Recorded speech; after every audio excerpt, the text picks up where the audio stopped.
Saad Rachid, je suis heureux de vous présenter cette formation consacrée à la création d'une base de données depuis un modèle entité-association.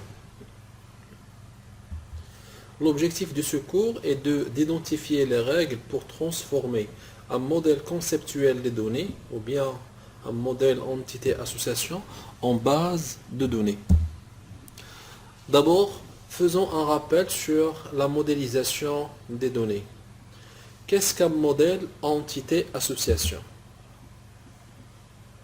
Alors, avant de donner une définition ou bien de faire un rappel sur ce que c'est un modèle entité-association, nous avons dit que pour concevoir une base de données, la démarche, c'est qu'il faut élaborer un modèle entité-association ou bien ce qu'on appelle aussi le modèle conceptuel des données. Ce modèle entité-association, c'est quoi exactement? En fin de compte, c'est une représentation graphique des données. Donc un modèle entité-association est une représentation graphique des données manipulées au sein d'une entreprise. D'une autre manière, dans une entreprise, on a des informations. Au lieu de créer directement la base de données, chose qui est difficile et très délicate, il vaut mieux passer par ce qu'on appelle le modèle entité-association. Qu'est-ce qu'on trouve dans ce modèle entité-association?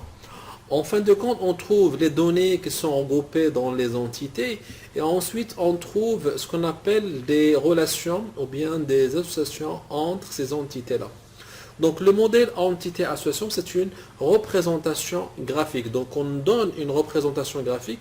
Pourquoi? Afin de faciliter premièrement sa lecture et deuxièmement afin de communiquer ce modèle entité-association aux autres personnes, bien sûr non informaticiens, afin de valider ce qui a été fait par le concepteur de la base de données. Je vais vous montrer maintenant un exemple depuis lequel je fais un rappel de modèle entité-association. Alors, j'ai déjà fait dans un autre vidéo précédent que j'ai mis sur YouTube concernant la modélisation et concernant l'outil que vous voyez devant vous. C'est un outil qui s'appelle Gemerise. Il est très simple à utiliser et très pédagogique pour vous montrer le modèle entité-association. Donc ici j'ai des exemples je vais montrer aujourd'hui afin de montrer les règles de transformation du modèle entité-association en base de données. Donc je vais prendre l'exemple 1. Alors là j'ai ce que vous voyez devant vous, c'est un modèle entité-association. Je trouve des entités et on trouve des associations ou bien de ce qu'on appelle des relations. Voilà, donc je vais lire ce modèle entité-association. Alors je dis un client passe des commandes ou bien une commande est passée par un client, donc je peux lire dans les deux sens. Une commande est composée d'articles se trouve dans un dépôt. Donc une commande, je commande un article depuis un dépôt et un article est stocké dans des dépôts. Ça c'est le modèle entité-association. Dans le modèle entité-association, bien le MCD, le modèle conceptuel des données, ce qui a été introduit par la méthode Meurize, c'est que on trouve l'entité client. Dans l'entité, on trouve ce qu'on appelle des propriétés ou bien les attributs qui caractérisent l'entité et on trouve une propriété, un ou plusieurs, ça dépend des cas, qui a un rôle d'identifier chaque entité. Exemple, ici j'ai le numéro qui est en gras, c'est un identifiant, on l'appelle un identifiant, ce qui veut dire on ne trouve pas deux clients ayant le même numéro. Ce numéro permet de distinguer ce qu'on appelle les occurrences de l'entité client. Donc ce qu'on voit ici c'est le numéro de la commande, ici c'est le code de l'article, ici c'est le sigle de dépôt. C'est ce qu'on appelle les relations. Ce que on voit dans cette relation, c'est qu'on peut trouver dans des relations des propriétés. Cette propriété-là, on ne peut pas la mettre dans l'entité dépôt, on ne peut pas la mettre dans l'entité article, sa place est dans la relation.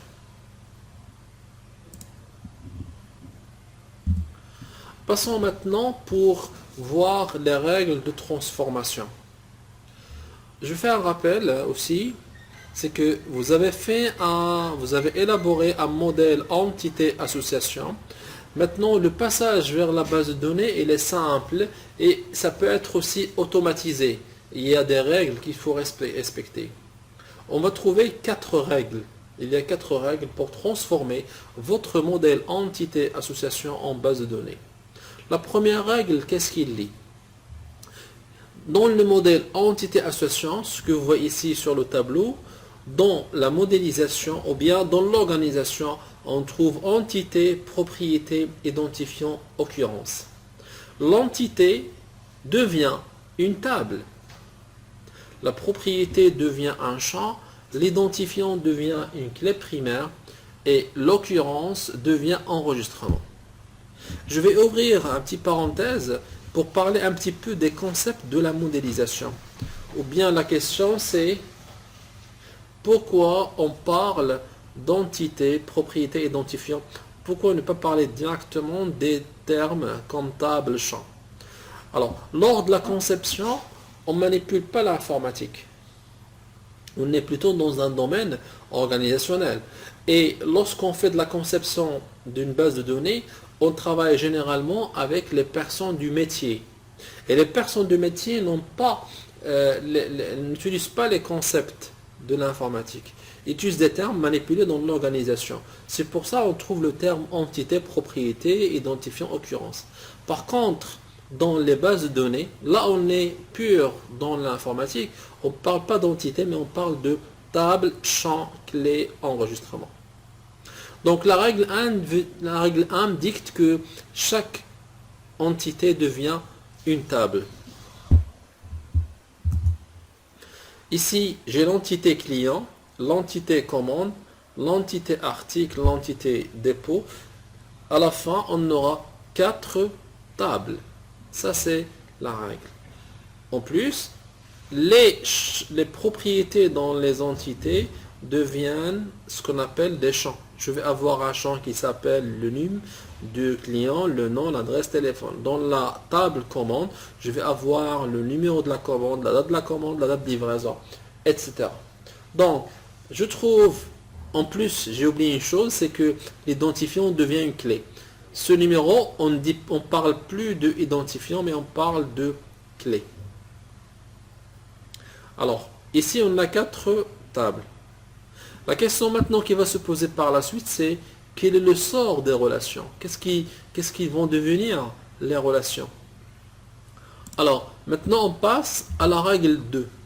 La règle 2 dit, si on a une association ou bien une relation binaire, binaire veut dire que une relation qui fait participer 2 tables, 2 types. Une relation a ce qu'on appelle les cardinalités, étoile 1, étoile n. Étoile veut dire 0 ou 1.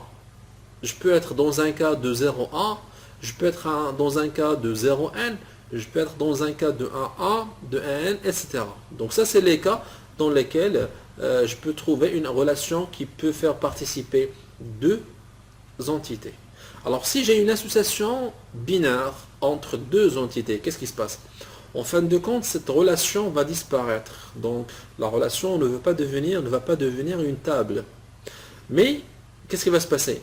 On duplique l'identifiant de la table côté étoile n. Donc côté étoile n, on va prendre l'identifiant et on va le mettre dans la table qui est côté étoile 1. Revenons à notre exemple. Ici, on a un cas qui est une relation passée par. On trouve la cardinalité 0n à n. On est dans cette règle-là. 0n à 1. Alors, qu'est-ce qu'il dit la règle? Donc, je passe maintenant à mon exemple spécifique. Voilà, j'ai pris que ces 2 entités. Un client, je trouve 0 n, je trouve un 1. D'abord, je fais un rappel sur le 0 veut dire quoi, le n veut dire quoi, le 1 veut dire quoi, le 1 veut dire quoi. Alors, un client, 0 veut dire, côté client, je vais raisonner en termes de côté client. Un client peut ne passe aucune commande. 0. D'une autre manière, un client ne participe pas à la relation. Un client ne fait pas de commande. Vous allez me dire, tant qu'un client ne fait pas de commande, ce n'est pas un client. Je vais vous répondre, c'est que ça dépend de la situation, ça dépend de l'entreprise. Par exemple, il se peut qu'on ait un client qui vient de faire une demande de devis, qui veut faire une demande d'offre, de demande de prix. Alors, ce client-là qui vient de faire une demande de prix, l'entreprise peut le considérer comme un futur client. Jusqu'à maintenant, il n'a pas fait de commande, mais il vient de faire une demande de prix. Donc, on va le considérer comme un client en attendant qu'il passe une commande. Donc, pour nous, c'est un client, mais il ne passe pas encore une commande. Par contre, si on est dans une entreprise, on ne travaille pas avec les devis, on ne travaille pas avec les offres de prix. Un client vient chez nous que pour passer une commande et acheter. Dans ce cas-là, on ne trouve pas le 0, on trouve le 1 à la place de 0. Je passe à n, ce qui veut dire la cardinalité maximale. Un client passe plusieurs, n veut dire plusieurs commandes. C'est logique.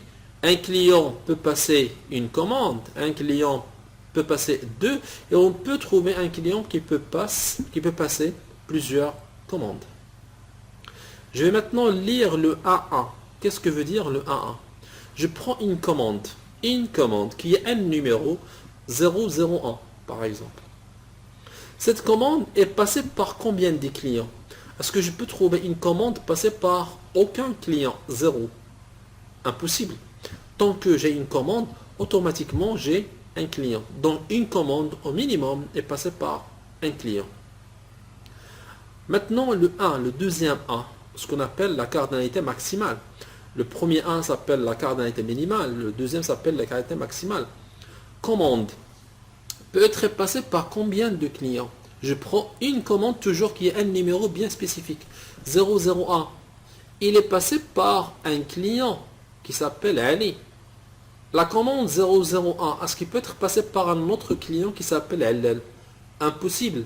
Il se peut que c'est les mêmes contenus, mais chaque commande doit avoir un numéro différent. Voilà. Donc on est dans le cas, je reprends, on est dans le cas de 0n, 1, c'est la règle de étoile n, étoile 1. Qu'est-ce qu'il dit la règle? La règle qui dit que la relation va disparaître et l'identifiant de l'entité client, le num, va être ici. On va le trouver ici, dans la table commande. On va trouver numéro, on va trouver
livraison en plus de numéro de client. Je vais convertir ce MCD, ce modèle conceptuel de données, en base de données.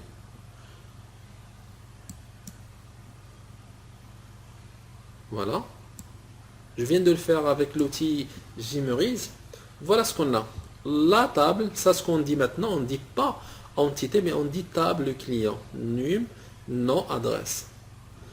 J'ai une deuxième table qui s'appelle commande, le numéro, la date, date livraison, et on trouve le numéro qui était clé dans la table client, on le trouve ici comme c'est pas une clé primaire, mais on l'appelle une clé étrangère. Voilà, ça c'est cas de la relation de relation. Alors, passons maintenant à la règle 3 qui dit que dans le cas où on a une association qui est binaire, toujours binaire, entre deux entités, mais on est dans une cardinalité qui est étoile n, dans les deux côtés, étoile n, ça veut dire 0n, 0n, 0n, 1n, 1n, 0n, etc. Si on est dans cette situation, qu'est-ce qui se passe? Prenons un exemple. Je ferme le précédent. Je prends cet exemple-là. On a l'exemple de dépôt article. On a un N, étoile N, étoile N. Un article peut être stocké dans plusieurs dépôts. On peut trouver le même article dans différents dépôts. N. Et on peut trouver dans le dépôt plusieurs articles. On est dans ce cas-là. Qu'est-ce qui se passe dans ce cas-là? Alors, toute association binaire de type étoile N, qu'est-ce qui se passe? Devient une table. Donc, la relation va devenir une table. Eh bien, une table doit avoir la clé, ayant comme identifiant, ou bien clé, le couple composé par les identifiants des participants à cette association. Je vous explique à travers l'exemple. L'entité dépôt va devenir une table, l'article est une table. Qu'est-ce qui se passe pour stocker? Pour stocker devient aussi une table. La clé de l'article, la clé de dépôt vont constituer la nouvelle clé de la nouvelle table. Je vais convertir. Voilà, le résultat, c'est que on a les deux tables et on a une troisième table. Alors, on a la relation. Cette relation a une propriété. Donc, cette relation, j'ai dit, va devenir une table. C'est celle-là. Et qui a comme clé sigle et code. Si je pose la question, j'ai combien de clés? J'ai une clé composée de deux champs. Le sigle de dépôt, le code de l'article, en plus, la propriété qui était dans la relation ici va être une propriété dans la nouvelle table. Voilà. La règle 3. La règle 4, qu'est-ce qu'il dit? Dans une association à 3 participants au plus, exemple, j'ai une relation qui a plus de 2 entités, 3 entités et 4 entités. On peut avoir cet exemple-là. On peut avoir ce cas-là. D'ailleurs, on va traiter un exemple. Qu'est-ce qui se passe? L'association devient une table. Je vais prendre ce cas-là.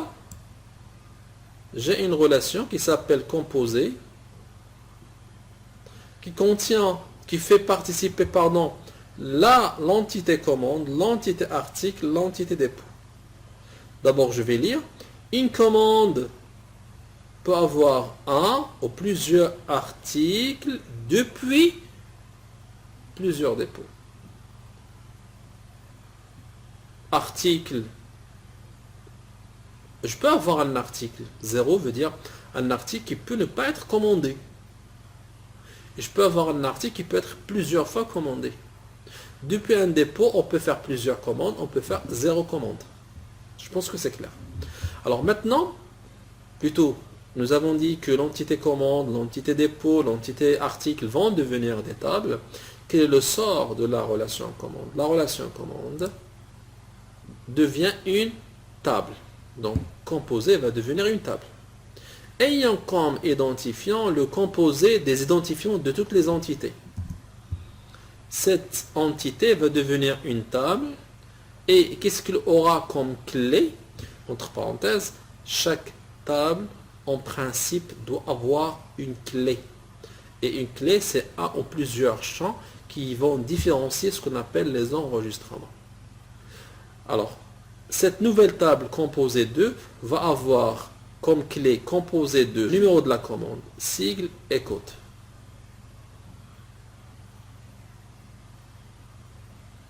Je vais convertir. Je fais un rappel. Qu'est-ce que je viens de faire? Je vais demander à mon outil de convertir ces entités et cette relation en base de données. Je clique, convertir. Voilà ce que j'ai comme résultat. J'ai l'entité commande, l'entité article, l'entité dépôt. Et composé et créé comme une table. Composé, et dedans je trouve une clé composée de 3 champs.